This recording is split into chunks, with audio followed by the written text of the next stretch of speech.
Once again, here are our two options.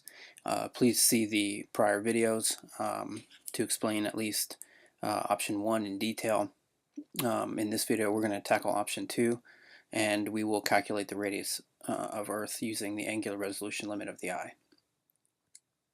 Once again, these are our assumptions that we have explained within the series. Perspective changes with the observer, especially with regards to height change and their effect on transversal and orthogonal lines within 1-point perspective, objects getting smaller with distance within perspective, and the use of the convex lens system within our eye, small objects disappearing from vision, use of the angular resolution limit and diffraction, and the horizon rising to eye level. These are our parts of our series. We have covered angular resolution within the first 4 parts, and now we're to the world in which we were given, or at least is assumed.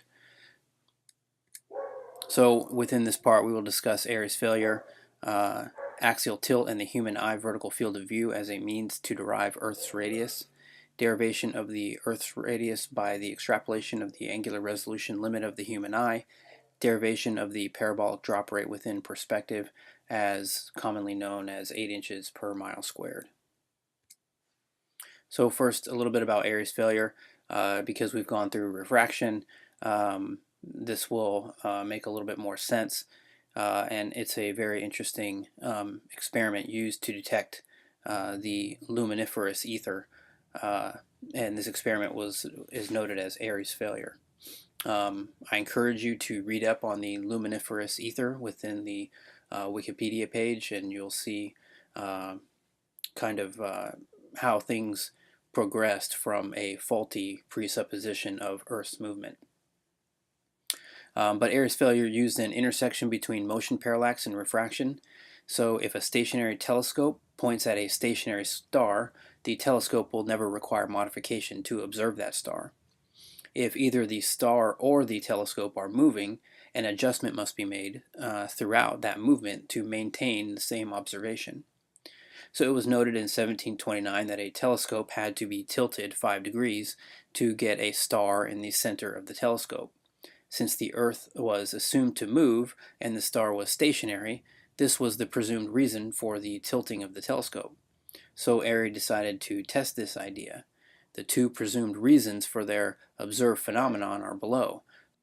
So the first postulate was that you had a stationary star and a moving Earth, and then the second one was that you had a moving star and a stationary Earth.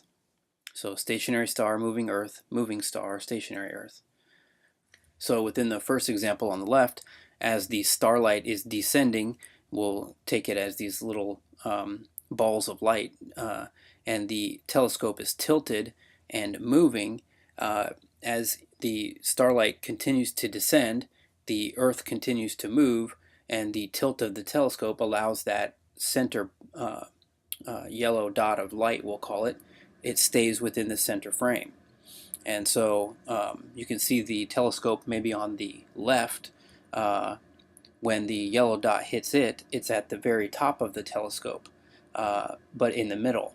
As this telescope continues to move to the right, let's say to the very far right telescope, the dot stays essentially in the middle as it descends down the telescope. And so you see the same star within the telescope during that movement. In the second postulate, you have a moving star, and so it is the Earth is stationary, and the star is moving such that you tilt your telescope so that you can see the descending light continue down the telescope in a straight line. So in other words, as this star moves from left to right across the page, it's dropping these droplets of light, we'll say, and they are maintaining themselves as the star gets further and further to the right within the center of the telescope. So again, a stationary tilted telescope keeps the moving descending light in the center. So to test these options, they filled the telescope, the tilted telescope, with water, which would now refract the incoming light. If the light hit the water at an angle, it would bend, and as the telescope kept moving, the star would be lost from the center view. If the ether and the Earth moved independently, you would lose the object with greater tilt.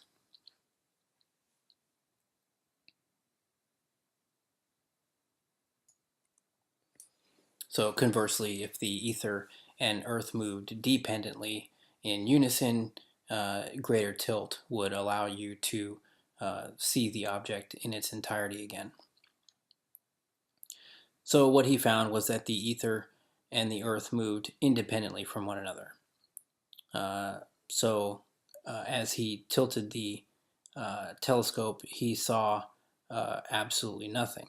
And he just essentially, the water had no effect, and the light still hit the observer. So it was deemed a failure to detect ether within the moving Earth as independent, or excuse me, as dependent and moving with the Earth.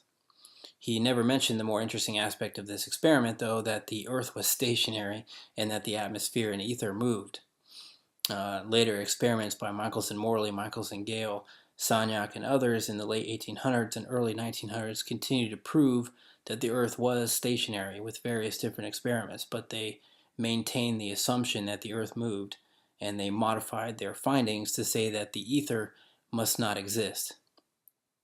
And this required light to become fixed and matter to expand and contract to meet it. And shortly afterward, relativity was born after a Lorentz contraction with an E equals mc squared equation that everyone is so fond of. These ideas then fed off one another with equations that stated something must exist, and therefore it did exist shortly thereafter, and we became lost in a theoretical, timeless, dimensionless multiverse. All of it based on the faulty assumption and presupposition that the Earth rotates. Before moving on, let's do our first calculation of Earth's radius using the optics of the human eye. For this one, we'll use the vertical field of view, which ranges from 130 to 135 degrees. It's slightly better below the eye because, or than above, because of the superior orbital rim, but the angle represents about 65 to 68 degrees above your eye line and 65 to 68 degrees below it. For a refresher on Polaris, let's return to our diagram and explain the distance relationship. Recall that Polaris, which is fixed in the sky, moves higher about 1 degree every 70 miles or so as we go north. They chose 69 miles. The alternative explanation is that if I move 70 miles closer to Polaris, it rises 1 degree within my perspective. But assuming that the Earth is curved and Polaris is fixed, if a person walks 23.4 degrees south to 90 degrees north, they would cover about 7,824.6 miles on a sphere. So if this represents 23.4 plus 90, or 113.4 degrees, then 0 to 90 degrees north would be about 6,210 miles, or 69 times 90. So you can see we've just taken this globe representation, they've tilted it to a fixed, unmoving Polaris, thinking themselves that they are moving across the Earth to keep the fixed object within view, going 1 degree every 69 miles. If we lift the arc off of the Earth, and we can kind of represent it here along a straight line, and we see that as we move south, we can, using a sextant and comparing the angle to the star with the horizon, we can get our latitude. We've already gone over that. But as we'll see, what's really happening is that instead of your vertical field of view being 65 to 68 degrees, they made it 66.6 degrees and failed to take into consideration an additional 23.4 degrees of vision that occurs within perspective. Intentional or not, without this additional distance, they had to tilt the Earth.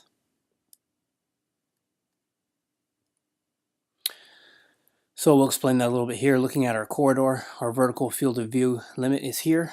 Over on the left, you can see how the angles diverge and converge from the light source, and they are converging back on our lens. So think of this limit as a limit of lens convergence. So this This limits the angle at which we can create an image above us or below us, looking straight on at the horizon. So when we collapse our corridor around this angle into our perspective, it becomes the closest angle to our eye. In other words, it's the closest angle with which we can view those paint stripes, essentially. We can drop a vertical line from the points where these two angles reach the ceiling and the floor, and again, it limits the distance along the floor or ceiling that something can be viewed above or below us. But again, on a straight line view, we can still see an additional 23.4 degrees further. So again, our paint strips that are attached to the ceiling or floor may limit there, but looking straight on at an object, we still get an additional 23.4 degrees of vision. So if we're viewing a distant star, however, we're estimating its distance to our eye. So it's essentially our eye line if the object is setting far away, right? So it is taking into consideration that 23.4. So if I'm using a sextant to measure something and comparing the horizon and the object, I'm evaluating it according to these vertical angles until 65 to 68 degrees, which is a maximum. After this point, you must tilt your vision upward to view the object. But if I don't take into account the vertical field of view, I do not take this additional 23.4 into account. So I believe something is 90 degrees away when it's actually 90 plus 23.4 degrees away. If we use 66.6 as our vertical field of view above our eye line, an object along the ceiling would be a certain distance plus 23.4 degrees. Again, this represents the other angle of that right triangle. So this distance is what is ignored when viewing Polaris from 23.4 degrees south. So we'll assume the vertical field of view as 133.2, which is just 66.6 degrees split above your eye line, 66.6 below. We'll recall that when something is high up, we are essentially rotating these angles down within our perspective to our eye line as they approach theta and set into the lower eye line. Again, once theta is met, that sets the lower half of our visual field, and whatever is left above our eye line becomes the top 50%. So looking at our diagram, we can reverse it to fit within our corridor at the maximum height and distance at which it can be observed over here on the right. So we'll just flip our diagram, flip the star and the eye, and the height there represents the furthest distance and height it can be. So again, when rotated down, this is the furthest point along our horizon that we can see. As discussed, the line represents 90 degrees plus 23.4. So from the 0 point to 23.4 represents about 1,614 miles, 69 times 23.4. And from the 23.4 mark to our horizon line is the 90 basically the 90 line to Polaris, or 90 times 69, which is 6,210 miles. And adding them up gets us our 7,824.6 miles. As you can see on the lower left, we've kind of outlined how those distance relationships work themselves out. The red line represents that vertical line dropped along from that 66.6 degree triangle along 23.4 degrees, dropping it down perpendicular to the eye line.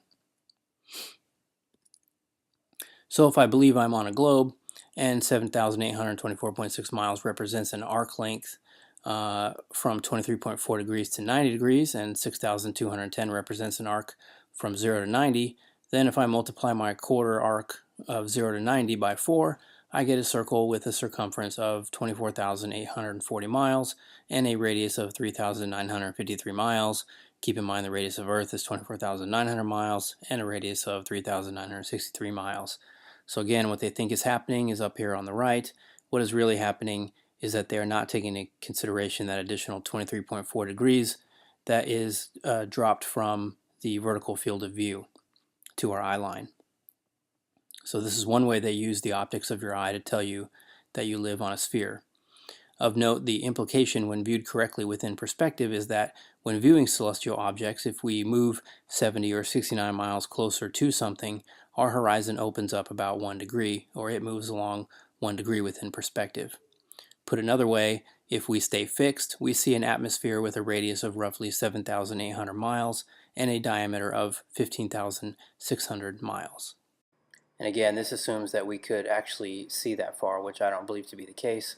I believe we are seeing within a personal atmospheric lens to a much less of a distance. And for more information on that, just refer to part 1. So let's summarize where we've been up to this point. I want to impart to you that the loss of information at our horizon is an optical phenomenon. The ground is brought to eye level. Our eyes are not brought to ground level. Distant objects disappear by a combination of the angular resolution limit of the observer and upward refraction phenomenon. So option 1, again, the ground is brought to your eye level. The person disappears from perspective by walking straight away and vanishing bottom first from things getting smaller with distance and an angular resolution limit. And here's some of the examples that we've gone through to this point. We have our lid disappearing into the floor. We have some calculations that we can use to determine our horizon distance and or loss rate with height change. Let's now turn to our second option. So option 2 was we had the eye is brought to ground level. The vanishing person is represented orthographically without regard to perspective, and your focus continually shifts downward to observe them going over a curved surface and vanishing at the same rate. It just so happens as the angular resolution limit of the human eye, and we will show that momentarily. So again, within this diagram, our eye line shifts downward. It must shift downward to observe an object physically going over curvature. Perspective effects and angular resolution are ignored. And again, putting it together so you can see them side by side, the loss of information at our horizon, just to restate our argument, is either an optical phenomenon or a physical one. If it's physical, they disappear by walking over the horizon. And if it's optical, people disappear by angular resolution limit of the observer. So with these options in mind, we will now use the angular resolution limit of the human eye to calculate the radius of Earth. The first step in doing this is to assume a curve, and that the lower 50% of our vision represent a physical blockage of our vision. So we need to translate our linear perspective into an exponential one.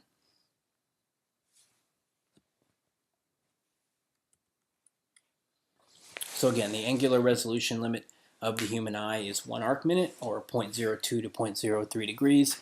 We have to get a more precise value though, or the range will be too high for the radius of Earth. So we need to plug in some good numbers for distance. Since we're seeing boats go over the horizon, we'll use a small pupil diameter because we're focusing at far distance. So again, the diameter of the pupil ranges from 2 to 4 millimeters in bright light and 4 to 8 millimeters in dark. Recall that refraction effects are highly varied, so we need a relatively non-refracted wavelength to get a more consistent value for a distant object. So orange-red wavelengths are less resolved than blue, but they are less subject to the highly variable refraction effects and atmospheric scatter that we witnessed before. Recall that refraction and diffraction are different. One is the change in angle through a new medium. One is the change in angle from passage through an aperture. So the wavelength of light ranges from 400 nanometers of the purple range to 700 nanometers of red. We want to use the more orange-red later wavelengths. Since we're looking at objects far away, we'll use an orange-red wavelength of 666 nanometers. The pupil narrows when it focuses on distant objects, like we said, so we'll use a pupil diameter of very low of 2.16 millimeters. So we can solve for theta using a predictable occult preoccupation with numerology and the number 9, such that theta in radians is equal to 1.22 wavelength divided by diameter, which is 666 nanometers divided by 2.16 millimeters. That gives us our number in radians, and which is also adding up to 9, as we'll go through and that gives us a angular resolution theta of 0.0216 degrees. So again, I chose these numbers on purpose. The numerologies of 6s and 9s as 666, which adds up to 9, and 216, which also adds up to 9, and 3762, which also adds up to 9, are on purpose, very intentional. The subject is vast, but it is their mark. Just like 24.3 degrees is 9, 66.6 degrees is 9, 432 hertz is 9, the sacred geometry of sound and cymatics. The seconds, minutes, and hours all are increments of 3, 6, and 9. There are Fibonacci pairings, flowers, and trees of life, and numerous other examples of numerology that seem to stem from Pythagorean and Ptolemaic schools, alchemy, Hermeticism, and Babylonian, Egyptian, Greek paganism. In essence, the 6 is man's number, the 9 is their God number, and the 666 is how man becomes God, as 666 is equal to 18, which is equal to 9. I won't go into that too much at this point. Just know that the numbers that I chose were purposeful. So we calculated theta as equal to 0.0216 degrees for long distance vision and a pupil diameter at the lower limit. So we can now use this angle to see how far the average 6-foot person can see, just like we did with our object examples before. So distance is equal to the height divided by tangent theta, which is now equal to 6 feet divided by tangent 0.0216, gives us 3 miles. With theta and our max horizon distance known at a 6-foot elevation, we can solve for the amount of information loss at that distance. So again, we flip the triangle back around, and this person at this height would lose 6 feet. So under optimal conditions with a minimum pupil diameter of 2.16 millimeters for long distance viewing and a wavelength of 666 nanometers, we can see that when looking 3 miles away at a 6-foot observer height, anything smaller than 6 feet below the horizon cannot be observed. We now have the 2 triangles with which we can construct a curve.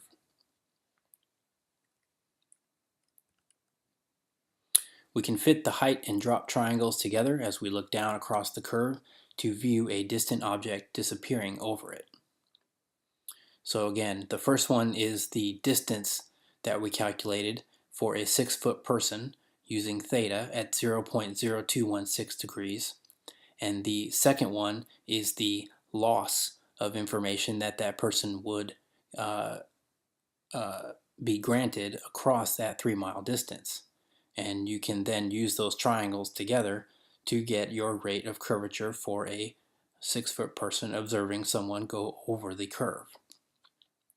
So as an aside, if we extend the lines, you can see that we underestimate the loss at this pupil diameter and wavelength nearby and overestimate the loss using curvature with greater distance. So again, if I assume a curve now that this green person essentially is walking over a curve, you see that the lines don't really match up between the triangle. The straight blue line and the brown line do not match up. The curvature rate is underestimating it nearby, and it is grossly overestimating it far away. So for example, at 100 miles, we expect to lose roughly 184 feet by angular resolution at 0.02 degrees, but with curvature at 100 miles, we're losing 6,660 feet. So the takeaway is that with distance, diffraction plays less of a role than refraction does. That's the takeaway here, because we do see the bottoms of things lost at a greater rate than simply 184 feet at 100 miles.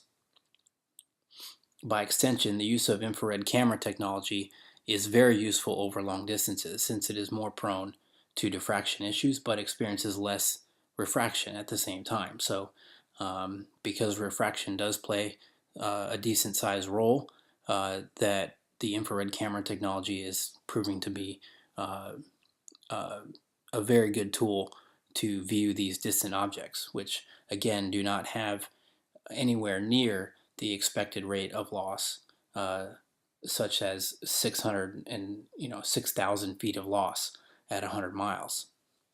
It just doesn't exist.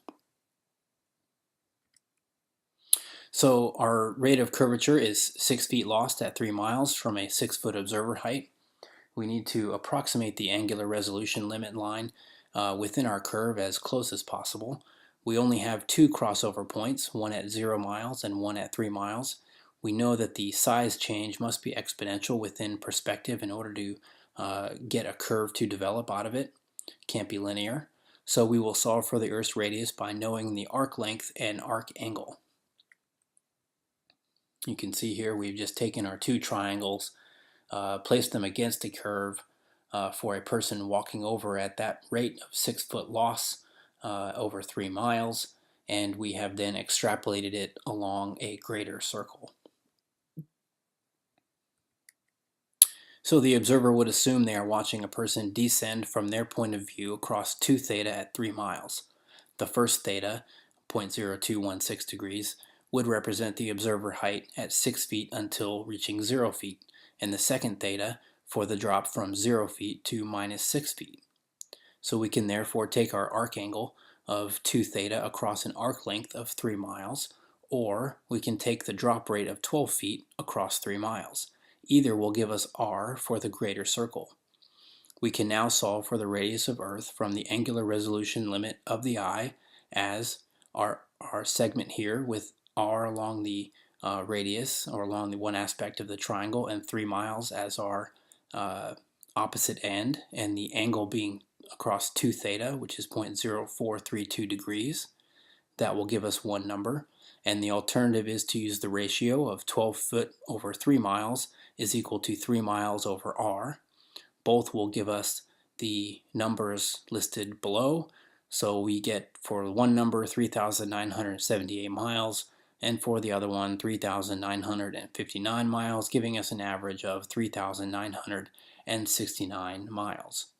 So for our circle based on the angular resolution limit of the human eye, we can calculate a radius of 3,969 miles, and the circumference then comes out to 24,938 miles. And coincidentally or not, the Earth's radius is said to be 3,963 miles with a circumference of 24,900 miles. We can then calculate the drop rate and horizon gain that comports to a curve with the radius of 3,963 miles by pulling out our triangles as below. So if I now deconstruct these triangles that we used to get the curvature rate, we can get either a horizon gain or a height loss or drop rate. So recall that within option 1 of the angular resolution, horizon gain is nothing more than the expansion of the lower eyeline resolution angles, or theta expansion. And the height loss or drop is nothing more than the compression of the lower eyeline resolution angles, or the theta compression.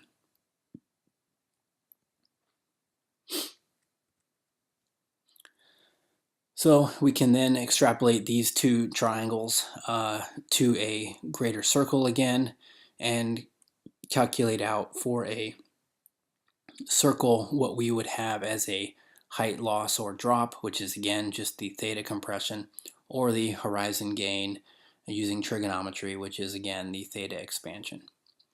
So for the circle here, with this particular rate to create a circle, you need sine theta is equal to, where theta is that arc angle there between the distance over which you're observing something drop.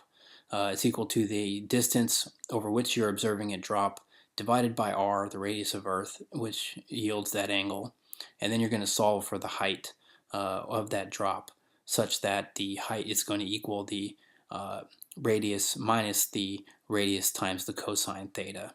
And you can see from the trigonometry there how you get those angles from those arc lengths and so forth. You can alternatively get a horizon gain or theta expansion formula pretty simply by just using a right triangle. So in this right triangle example, you're going to have r plus a height of u sitting above the surface of the circle. Squared is going to equal r squared plus d squared. You can see just the edges of the right triangle there. And you can then solve for the distance d. The drop h squared is, since it's small, you can just subtract it from r squared from both sides, and then d becomes the square root of 2hr, or distance in miles is equal to 1.22 times the square root of height in feet. So if you just plug in your height in feet above the surface of the circle, you will get the distance d across which you can see. And you can see the exact same formula here on the Wikipedia horizon example, saying that the average person, say about 6 foot, can see about 3 miles, which is, again, just angular resolution. So we can also derive a quick calculation formula any number of ways. We need to determine the exponential rate of loss across a change in distance. So in other words, we need to know what the loss per mile is with each additional mile, or the x loss of feet per mile squared. We can then model this rate of loss two ways. One ignores perspective and models a standard height that experiences an exponential drop rate, or attempts to incorporate perspective and models a standard drop rate across an exponential size change. So here we have our two possible ways to model this, but the same equation. You have a standard drop rate x across an exponential height change, which you could then place into perspective to view something getting smaller with distance and parts of it getting cut off with that distance. So height is equal to x, some constant that we are, it's going to be some unknown standard rate of loss across 1 over the distance squared to give us our exponential height change. And in the other way, we're going to use the same formula, but we're going to be using x here as our unknown exponential rate of loss across a standard height. So again, on the first example, we have an unknown standard rate of loss across an exponential height, and on the second one, we have an unknown exponential rate of loss across a standard height. Both give us the same information. If you need to pause and digest some of these, please do so. Either way, we need to find the drop rate x. So we'll use the standard drop across an exponential size change in order to view this person in perspective. So if we believe the rate of loss is 6 feet for every 3 miles, starting at 0 feet and 0 miles, which are again our two matching points between linear angular resolution loss and our exponential curvature loss, we can then solve for x. So remember, we need to know what the loss per mile is with each additional mile, or x loss of feet per mile squared. So the 6 foot loss at 3 miles becomes a 6 foot loss at 3 squared miles, or a 6 foot per 9 mile squared loss, or 0.666 feet per mile squared.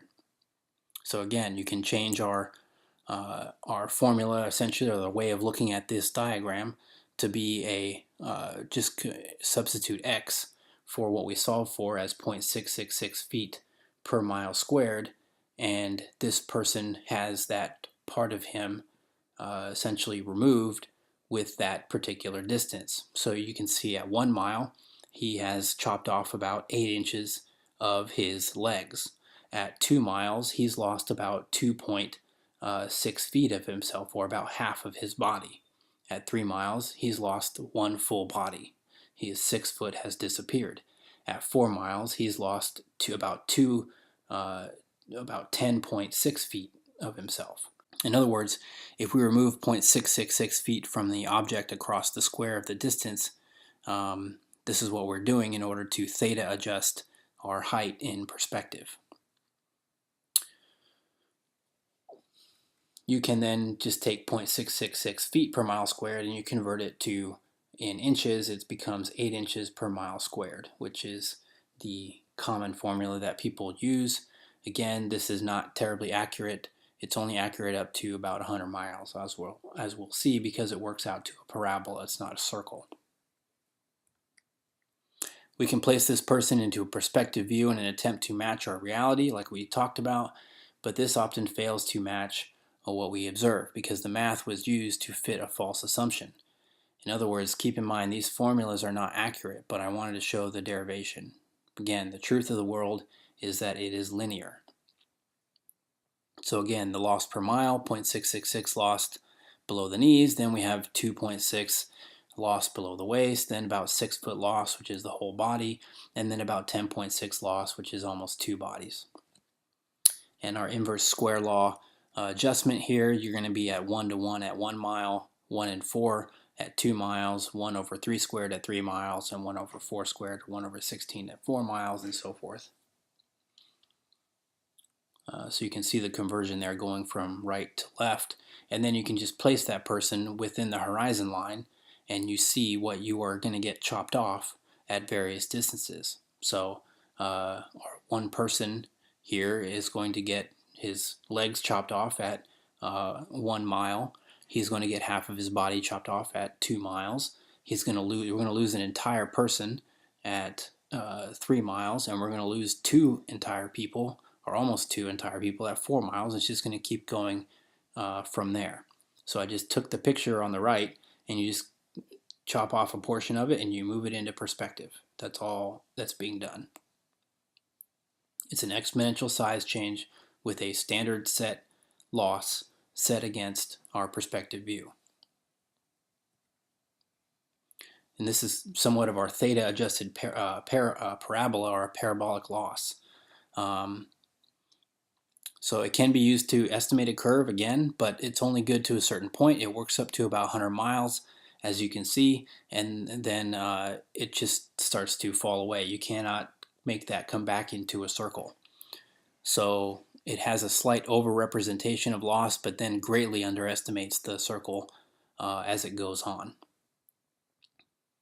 So again, the two curvature formulas are roughly similar to 100 miles, and then they start to break down.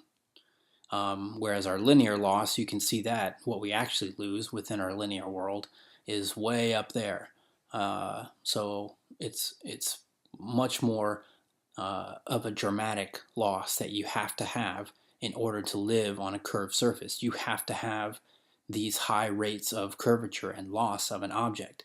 So what that means is if you do see an object and you see more of it than you should, it should bring into question that this is a physical phenomenon, that you are losing this object physically behind curve. We already have the quick formula for height gain according to the circle model, and the assumption that we look down across a bulge of Earth to see distant objects, but the distance across a height gain is simply the inverse scenario of the height drop across a distance. So we can invert the drop rate of 0.666 feet per mile squared as the height gain and horizon distance gain. So the parabolic height loss or drop is then just inverted to become the parabolic horizon gain. So our height equal to 0.66 of a drop rate across the mile squared is then inverted. The h becomes 1 over h. So then 1 over h is equal to that same rate. And we can then solve for distance, and it becomes 1.22 times the square root of h, like we derived earlier. And they are, again, very similar in that respect. So the parabolic horizon gain is much more accurate to a circle. But again, the drop formula, when plotted out and compared with the circle, works very well up until 100 miles, and after that, that aspect of the formula breaks down. So before closing, let's look at the Chicago skyline one more time. This time lapse is from a dune at very close to the water, Grand Mere State Park, Stevensville, Michigan, approximately 57 miles away. And again, video link in the description. Keep in mind that the Willis Tower is 1,748 feet high. If you plug it into any Earth curve calculator of your choice, you see that the Chicago, all the buildings of Chicago should be hidden behind 2,000 feet worth of curvature, physical curvature. You should not be able to see them. Just like the Skunk Bay footage, the same refraction and miraging effects occur, but again, the image is relatively stable, as if you were just seeing it through wavy water, not that you are bringing this entire object or entire amount of imagery up behind a curve, nor that it is compressing and moving back down again at that rate. It's just not happening. It is not brought up around the curve from downward refraction over water. It just doesn't occur. If the horizon were a physical bulge, we shouldn't see these buildings at all. They should be lost. So recall that the bottom is lost from angular resolution limit, accounting for roughly at this distance about 110 feet at 60 miles. And the remaining roughly 300 feet that seems to be lost is from upward refraction across the warmer surface air over the water. And let's take a look at it now. And you have to ask yourself if this is the Chicago skyline, or you believe that this is this entire thing is a mirage.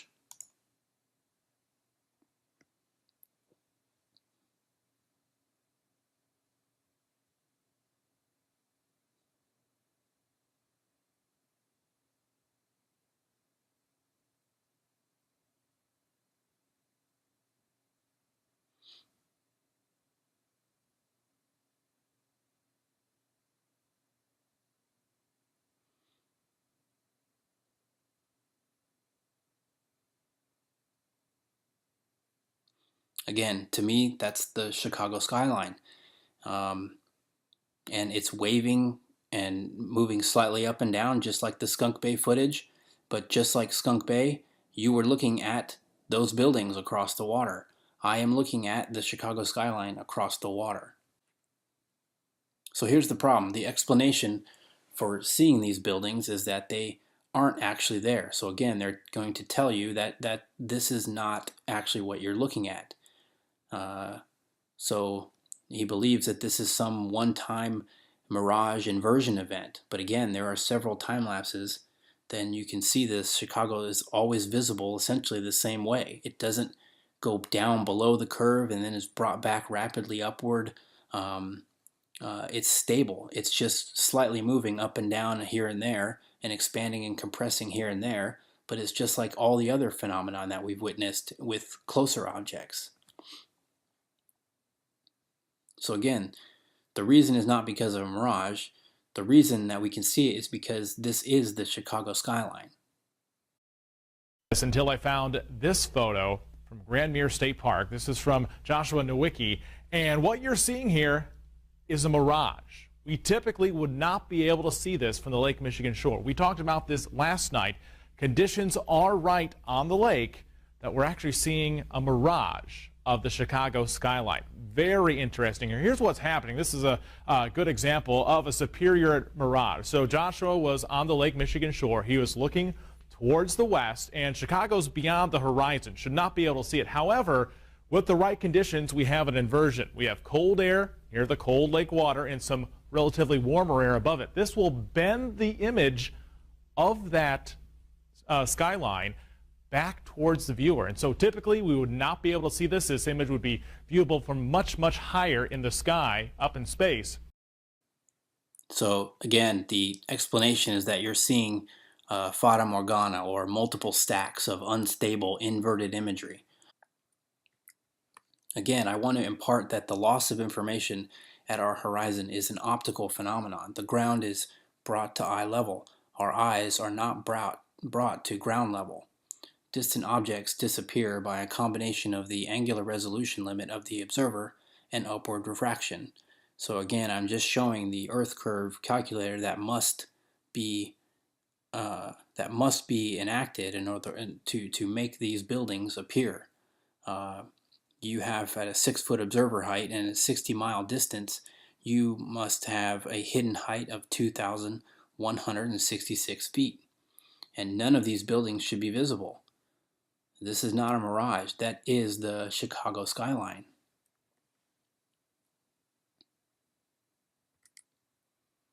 So again, things get smaller as they move away. Your horizon rises to eye level. That is what is happening. You don't continually shift your eye level downward to see a falling horizon.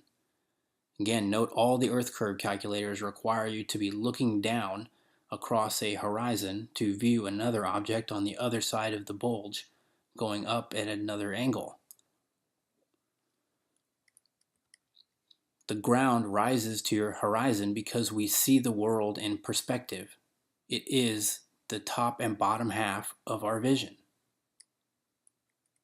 Your eyes were used to deceive you, and you don't live on a ball. So again, special thanks to everyone who's working hard, taking observations, and trying to put the pieces of the puzzle together. There's many more on here, but I just tried to use the folks in which I've used within the series, at least for parts of the information that they've provided. So in the next video, we will discuss the empirical evidence of deception and biblical significance, and I hope you will watch the end of the series. I think it, again, it's the reason why all of this is happening, what I believe anyway, and I think you'll find it important. So hopefully in this series we discussed angular resolution, and then within the globe model, Airy's failure, axial tilt in the human eye vertical field of view as a means to derive Earth's radius, the derivation of the radius by the extrapolation of the angular resolution limit of the human eye, and derivation of the parabolic drop rate within perspective as 8 inches per mile squared. So once again, thank you for watching the series up to this point. I am hopeful and optimistic that eventually we will live in a world that operates on truth and not deception, and that's my continued prayer for the world in which we live. So again, if you can, please watch the final video. It's not very long, and God bless you all.